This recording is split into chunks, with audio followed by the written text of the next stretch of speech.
Jesus Christ, হযরত ঈসা, ইসলামের ইতিহাসে most important একজন নবী। হযরত ঈসা আলাইহিস সালামের জন্ম, এরপর তার কাটিয়ে যাওয়া 33 বছরের জীবনকাল, অতঃপর তার আসমানে উঠিয়ে নেওয়া। এই সমস্ত ঘটনাগুলি ছিল এখনো পর্যন্ত মানব ইতিহাসে ঘটে যাওয়া একাধিক অলৌকিক ঘটনার মধ্যে আল্লাহ তাআলার অন্যতম নিদর্শন। আর এইসব অলৌকিক ঘটনাগুলিকে কেন্দ্র করে শুরু হয়েছে এখনো পর্যন্ত পৃথিবীর মধ্যে ঘটে যাওয়া সব থেকে বড় শিরক। হযরত ঈসা আলাইহিস সালামকে আল্লাহ তাআলা বনী ইসরায়েলকে সঠিক পথ দেখানোর জন্য একজন নবী হিসাবে প্রেরণ করেছেন, যেমনটি তিনি এর আগেও বহুবার করেছেন। আর হযরত ঈসাই হলো বনী ইসরায়েলের শেষ নবী। পবিত্র কোরআনে 25 বারের বেশি উল্লেখ হয়েছে হযরত ঈসা আলাইহিস সালাম। আর এখানে আল্লাহ তাআলা বারবার উল্লেখ করেছেন হযরত ঈসা হলো আল্লাহ তাআলার একজন প্রেরিত রাসূল। বাট অ্যাকর্ডিং টু ক্যাথলিক খ্রিস্টান, হযরত ঈসা হলো আল্লাহর পুত্র, এবং প্রোটেস্ট্যান্টদের মতে হযরত ঈসা আলাইহিস সালাম হলো নিজেই আল্লাহ। নাউজুবিল্লাহ।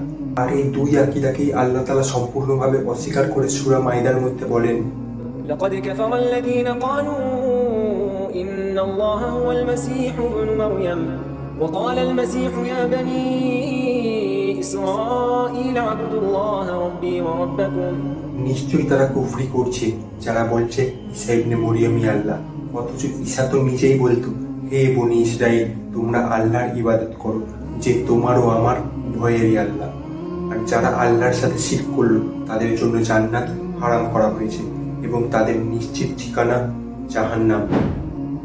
ইমরান ও তার স্ত্রী দুজনেই ছিল বৃদ্ধ ও তাদের কোনো সন্তান ছিল না, আর এই জন্য হান্না খুবই কষ্টে থাকত।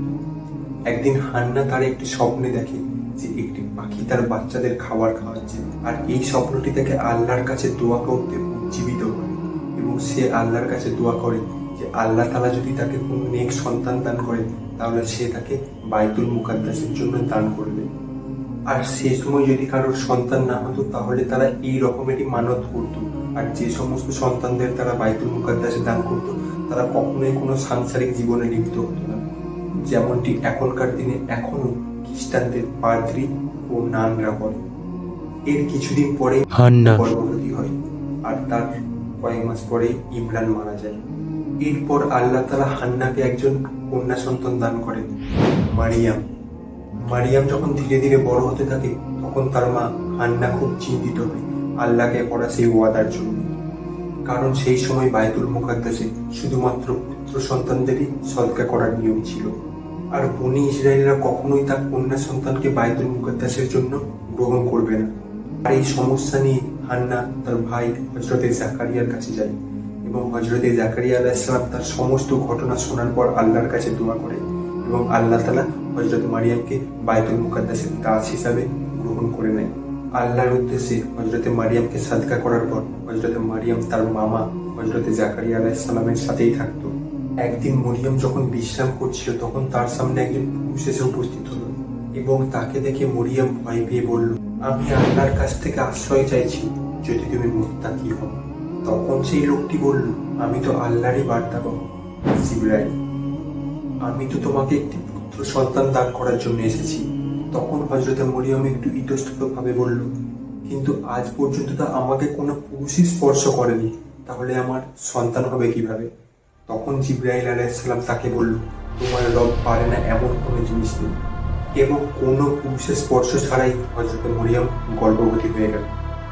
লোকেরা যখন মরিয়মকে এই অবস্থায় দেখলো তখন তারা তাকে অপবাদ দিয়ে জেরুজালেম থেকে বার করে দিল। জেরুজালেম থেকে বহিষ্কৃত হওয়ার পর মরিয়ম যখন একাই ছিল তখন তার প্রসব বেদনা শুরু হলো এবং আশেপাশে কোনো কিছু দেখতে না পেয়ে তখন তিনি একটি শুকনো খেজুর গাছের নিচে আশ্রয় নিলেন। আল্লাহ তাআলা তাকে একটি সুন্দর ফুটফুটে পুত্র সন্তান দান করলো, ঈসা ইবনে মারিয়াম। তখন আল্লাহ তাকে বলল, চিন্তা করো না, তোমার রব তোমার সাথেই আছে। এবং তার পাশে একটি জলস্রোত শুরু হয়ে গেল এবং শুকনো খেজুর গাছ থেকে তাজা খেজুর পড়তে লাগলো। এরপর আল্লাহ তাআলা তাকে জেরুজালেমের দিকে যাওয়ার নির্দেশ দিলেন এবং লোকেরা তাকে কোনো কিছু বললে তার কোলের বাচ্চাটির দিকে ইশারা করে দেওয়ার নির্দেশ দিলেন। জেরুজালেমে পৌঁছানোর পর লোকেরা যখন মরিয়মকে নিয়ে খারাপ মন্তব্য করে তখন তিনি আল্লাহর নির্দেশ মতো তার কোলের শিশুটির দিকে ইশারা করে দেখিয়ে দেয়। কিছুক্ষণ আগেই জন্মানো সেই নবজাতক শিশুটি বলল, قال إني عبد الله آتاني الكتاب وجعلني نبيا আমি তো আল্লাহর বান্দা, তিনি আমাকে পবিত্র কিতাব দিয়েছেন এবং আমাকে নবী বানিয়েছেন। হযরত ঈসা আলাইহিস সালামের শিশু অবস্থায় নবুয়ত প্রকাশের পরই অল্প সংখ্যক কিছু মানুষ ঈসাকে নবী হিসাবে গ্রহণ করে নেয়।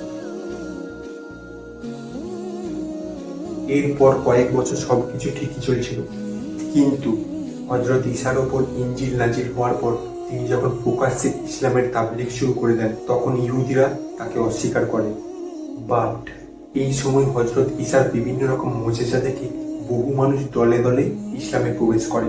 যেমন একবার তো তিনি একটি মৃত বালককে পুনরায় জীবিত করে দেন, এমনকি তিনি একবার একটি মাটির তৈরি পাখির মূর্তিকে ফুঁক দেন এবং সেটি উড়ে চলে যায়।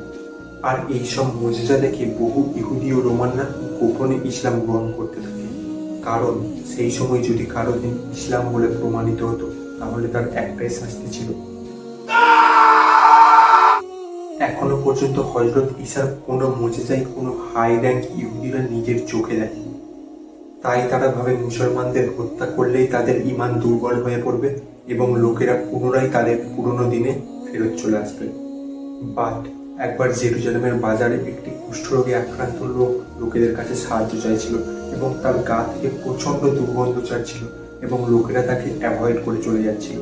তখন তার কাছে ঈসা ইবনে মারিয়াম যায় এবং তার গায়ে হাত বুলিয়ে দেওয়ার সাথে সাথেই সে একেবারে সুস্থ হয়ে যায়। আর এই ঘটনা দেখার পর বাজারের সমস্ত লোক হতভম্ব হয়ে যায়। আর তার এই ঘটনাটি ইহুদিদের কিছু ধর্মগুরু দেখার সাথে সাথে তারা বাজারে চিৎকার করে বলতে থাকে, ঈসা ইবনে মারিয়াম একজন জাদুকর এবং এটি তার জাদু ছাড়া কিছুই না। কিন্তু তারা খুব ভালোভাবে বুঝে গিয়েছিল এটি কখনোই জাদু হতে পারে না। তাই তারা রোমের রাজাকে কনভিন্স করে ঈসা ইবনে মারিয়ামকে হত্যার পরিকল্পনা করে। তারা তখন হযরত ঈসার বিশ্বস্ত 11 জনের একজন ইয়াহুদা কে কিছু স্বর্ণমুদ্রার বিনিময়ে রোমান সেনার হাতে তুলে দেওয়ার জন্য রাজি করিয়ে ফেলে এবং শেষ রাতে হযরত ঈসা যখন তার অন্ধকার ঘরে ইবাদত করছিল তখন ইয়াহুদা সেখানে এসে হযরত ঈসাকে দেখিয়ে দেয়। কিন্তু আল্লাহ তাআলা তখন হযরত ঈসাকে আসমানে তুলে নেয় এবং ইয়াহুদাকে হযরত ঈসার রূপে রূপান্তরিত করে দেয়। রোমানরা যখন সেখানে আলো নিয়ে ঢোকে তখন বাকি 10 জন সাহাবা ইয়াহুদার দিকে আঙুল দিয়ে দেখিয়ে দেয় যে এই হলো হযরত ঈসা। এরপরে রোমানরা ইয়াহুদাকে ঈসা ইবনে মারিয়াম ভেবে ক্রুসিফাই করে। ইয়াহুদাকে ক্রুসিফাই করার পর অনেকেই ভাবে হযরত ঈসাকেই ক্রুসিফাই করা হয়েছে, আর তারা তাদের এই আকীদাতে এখনো অটুট। হযরত ঈসা আলাইহিস সালামকে আল্লাহ তাআলা 73 বছরের জীবন দিয়েছেন, যার 33 বছর তিনি এই পৃথিবীতে কাটিয়ে গেছেন। এরপর পৃথিবীর সবথেকে বড় ফিতনা মাসিহ দাজ্জাল আত্মপ্রকাশের পর হযরত ঈসা পুনরায় পৃথিবীতে নেমে আসবেন এবং দাজ্জালকে হত্যা করবে।